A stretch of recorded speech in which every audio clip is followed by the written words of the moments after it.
లేవికాండము 20వ అధ్యాయము 8వ వచనము.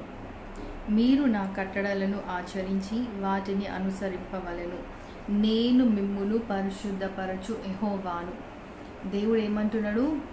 దేవుడి యొక్క కట్టడలను మనము ఆచరించాలి. దేవుడు మనల్ని పరిశుద్ధపరిచే దేవుడు. ఇది చాలా పవర్ఫుల్ రిమైండర్ మనకి. మనము మన సొంత సామర్థ్యంతో మనం పరిశుద్ధంగా జీవించలేము. It is something God works in us. మన సొంత స్ట్రెంగ్త్తోని అస్సలకే మనము పరిశుద్ధంగా జీవించలేము. మనం ఇంగ్లీష్లో చూసినట్లయితే I am the lord which sanctify you అని వ్రాయబడి ఉంది.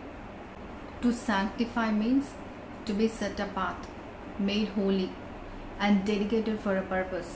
ఇక్కడ దేవుడు దేవుడు మనకిచ్చినటువంటి కట్టడలను ఆచరించండి, ఒబే చేయమని మాత్రమే అంటలేడు. దేవుడు మనకు ఒక అష్యూరెన్స్ ఇస్తున్నాడు. నేను మాత్రమే, అంటే నేను మిమ్ములను పరిశుద్ధపరిచే యెహోవాను అంటున్నాడు దేవుడు. సో దేవుడు మాత్రమే మనలను పరిశుద్ధపరిచే దేవుడు. ఇశ్రాయేలీయులను దేవుడు ఈజిప్ట్ నుండి బయటికి తెచ్చిన తర్వాత దేవుడు వారిని ఒక హోలీ నేషన్గా చేయాలనుకున్నాడు. అయినప్పటికీ వారు దేవుని ఒక మాట వినకుండా సన్నుకొని గునుకున్నారు. బట్ దేవుడు మాత్రం వారిని ఎన్నడూ విడిచిపెట్టలేడు.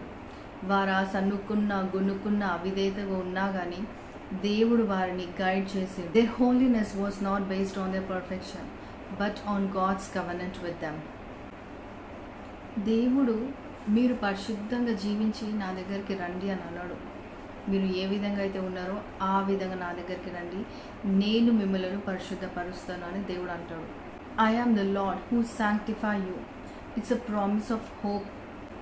సో వాక్యంలో దేవుడు చెప్పినట్లు దేవునికి విధేయత కలిగి జీవించు, ఒబే చేయు. దేవుడు చెప్పిందల్లా దేవుడు తప్పకుండా నిన్ను పరిశుద్ధపరుస్తాడు. God bless you.